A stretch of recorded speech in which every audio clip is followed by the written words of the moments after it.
ଆରେ ପୁଅ ମୋତେ କାହିଁ ଡକେଇ ପଠେଇଥିଲୁ କିରେ? କଥା କ'ଣ କି ମଲାନି ଆଉ ସେମାନେ ତ ରାଜି ହେଉନାହାନ୍ତି। କ'ଣ କେମିତି ବାହାଘର କରିବା? ଏଇଟା ଗୋଟେ କଥା, ତୁ ବ୍ୟସ୍ତ ହୁଅନି। ମୁଁ କଲରାକୁ ବୁଝେଇବି, କଲରା ବୁଝିବ ଆଉ ସେ ତା ସ୍ୱାମୀ ବି ବୁଝିଯିବ। ବ୍ୟସ୍ତ ହୁଅନି। ଆଉ କେତେ ଟଙ୍କା ଦେଉନୁ ନହେଲେ? ମଲାନି ଟଙ୍କା କ'ଣ କରିବ? ନାଇଁ ଏମିତି ମୋ ଦରକାର ଥିଲା, ମାଗୁଥିଲି ଆଉ। ହଉ ତୁମେ ଯାଅ, ମୁଁ ତୁମ ଘରେ ନେଇ ଦେଇ ଆସିବି। କିଏ ଆସିଥିଲେ କି? ମଲାନି ଆସିଥିଲେ।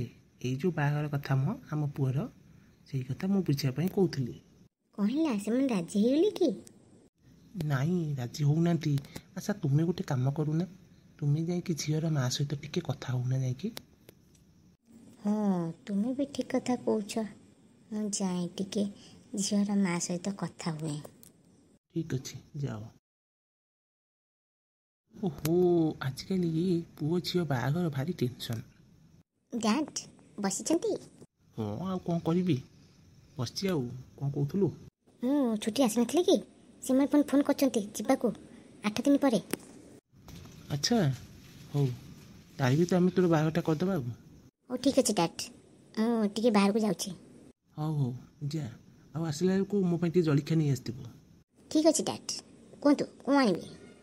ଗୋଲାପଜାମୁନ 4ଟା, ବରା 5ଟା, ସିଙ୍ଗେଡ଼ା 6ଟା, ଆଉ ଗୁଲୁଗୁଲା 8ଟା, ଆଉ ପକୁଡ଼ି 20-30ଟା ଖଣ୍ଡେ ନେଇ ଆସିବ। ଆଉ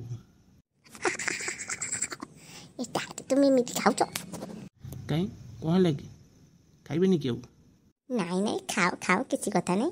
ବୟସ ବଢ଼ିବା ସହିତ ସେସବୁ ତେଲ ଭାଜି ଜିନିଷ ଖାଇବା ବନ୍ଦ କର, ନହେଲେ ବୁଝିବ। ଆବେ ହେ ପେଚର ଶୁକା, ଚାଲ। ବେଶୀ ଗପୁଛି, ତୋର କିଛି କହିବା ଦରକାର ନାହିଁ ମୋତେ। ମୁଁ ଜାଣିଛି, ମୋ ଦେହ ପାଖ କଥା ମୁଁ ଜାଣିନି। ଚାଲ ଯା, ନେଇକି ତତେ ଯେତିକି କରି ସେତିକି କର। ଡ୍ୟାଡ୍, ମୁଁ ଆଉ ଛୋଟ ପିଲା ହେଇକି ଅଛି କି ତୁମେ ମୋତେ ଏମିତି କହିବ? କାହିଁ କହୁଛ ଏମିତି?